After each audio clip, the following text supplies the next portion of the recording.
Hey everybody, welcome back to the Kinsey Garage. And we're working on 2007 Harley Davidson Heritage Softale today. We got brakes that started to squeak about a couple weeks ago, and I thought I'm gonna have to probably do something about this. So went ahead and bought myself some brake pads here off of eBay. eBay's really good about now being able to buy parts off with make and model and year of whatever vehicle, motorcycle you have. And these just turned up as $20 brake pads for a set of 4, front and rear. And I thought I'd give it a shot. Well, I'll have to apologize. I'm probably gonna end up jumping around. I watched a few videos here on YouTube and kind of compiling my own little knowledge and know-how. Do-it-yourself, big do-it-yourself guy here. I don't try to do everything I can, save money. It's a hobby, something to do, and get a little satisfaction out of repairing stuff yourself. So you can see here, I've got the motorcycle propped up a little bit with a yoga pad of all things. Try to get a little more upright. And the reason for that is because when we're going to be working on these rear brake pads, this master cylinder here is going to have to be relieved. We're going to have to take a Phillips screwdriver and take the top off of that, and it's going to possibly spill over if you don't have your motorcycle upright. So that's the hope there. Took that away from one of the videos I was watching. And then we're also going to have to take my side bag off here, and also the back exhaust. Those aren't going to be too terribly difficult to take apart. All right, so documenting the little process here. We lift up the saddle bag. Inside here we see a couple bolts nuts we've got to take off here, and got lucky with a 13mm that seems to work. So I'm going to get to that and start loosening those up. So with a little 13mm socket wrench here, just was able to loosen these up. Looks like there's a nut and a washer on each one of these, and they will come off easily. And we'll put those aside, see if this bag comes off. There's actually one additional step with the saddlebag. You have a bar here that's attached to the saddlebag, and 13mm also works. We remove that. And on the back side, we have to get a crescent wrench and hold it tight so we can loosen it up, but that should be it to get it off. Holding the crescent wrench tight on one side, using the socket wrench on the other, loosen it up. And then the nut comes out. Comes off, the screw comes out. It's got a little washer on it. This should pull loose. Sure enough, it pulled loose.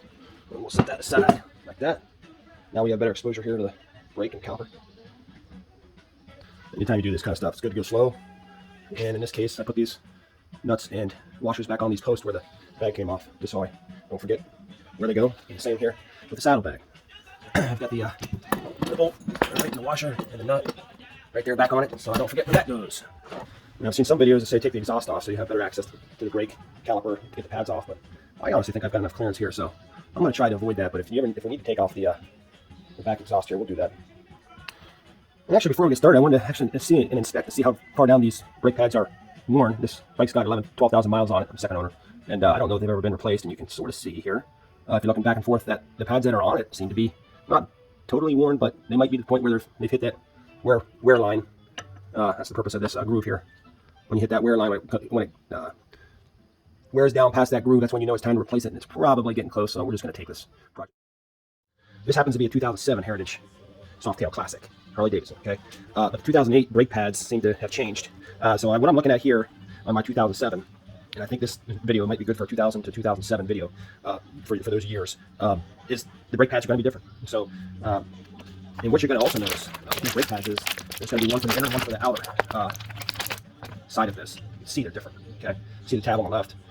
All right, it doesn't have a tab on the right. And then on this one, it's got 2 little knobs that stick up there. So it's important when you take these brake pads off to see what order they come off in, or where they come from, to know where to stick them back in. All right, so coming back over here to this master cylinder for the rear brakes. I've seen different reviews on this, different ideas on this, but I'm going to go ahead and loosen these up.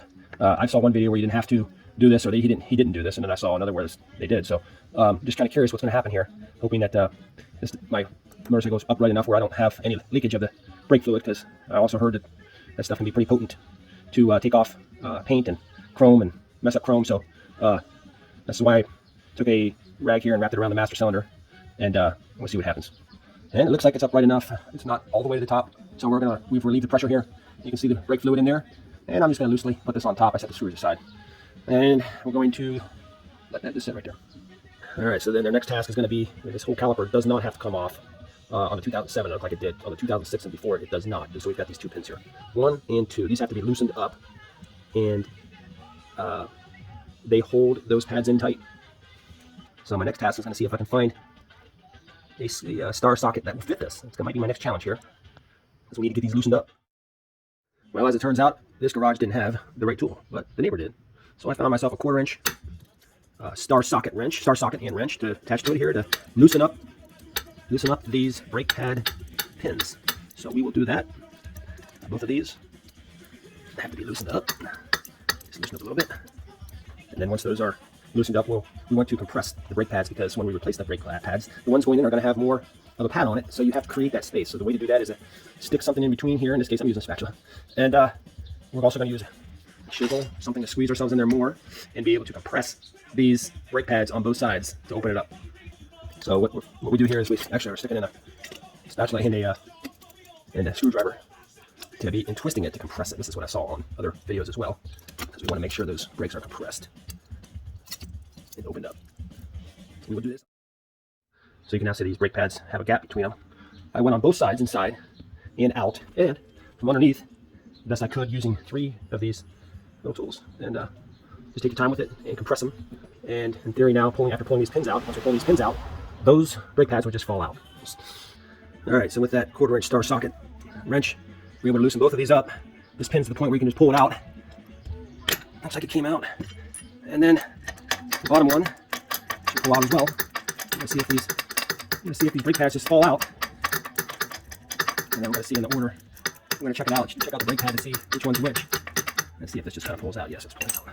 So that's the top and this is the bottom, and they fell out. So let's take a look. Ooh, these are worn. These are definitely worn. That looks like that was the front one. They fell right out. No wear mark, no visible wear tread there. It's eaten up, so it's time to replace these suckers. And take a look at this one. You see how it's a different style. Just one tab, and this one's worn. That explains the squeaking noise. We're also going to clean up these pins, because the brake pads slide over those, and we want to make sure those are good and cleaned up. So what I used was just a little WD-40, threw that on there, let it sit for a minute, just kind of rubbing them clean. I think that'll be sufficient. I had to double check the manual on this one, but the 2-tab brake pad actually goes on the inside, and you can see that I have a new brake pad installed, held just by a little rod here for the time being until I get the back one in. The back one was a tight squeeze. I didn't get the caliper in tight enough, so it's tight squeeze, but it's in there. Okay, now the bottom pin is in. I'm going to try to get the top pin in by pulling this pin out. Yeah, same issue is true with this pad. The pin won't go through, so we're going to have to open it up with a drill bit. And I guess that's kind of what you get when you buy some Chinese parts overseas, and I guess I didn't test it.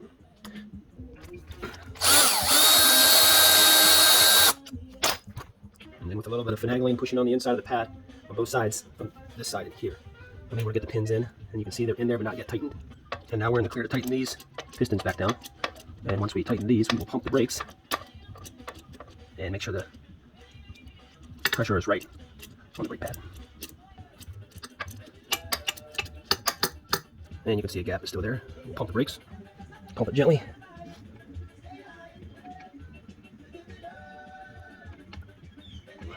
And now it looks like the gap has been closed with the new pads.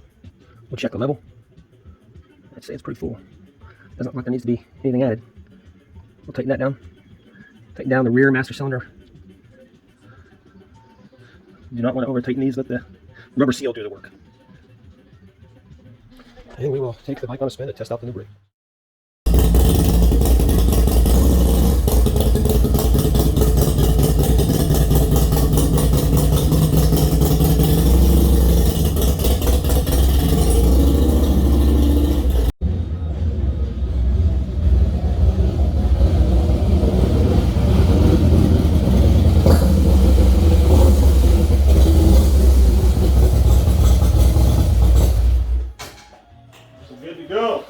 Conclusion here.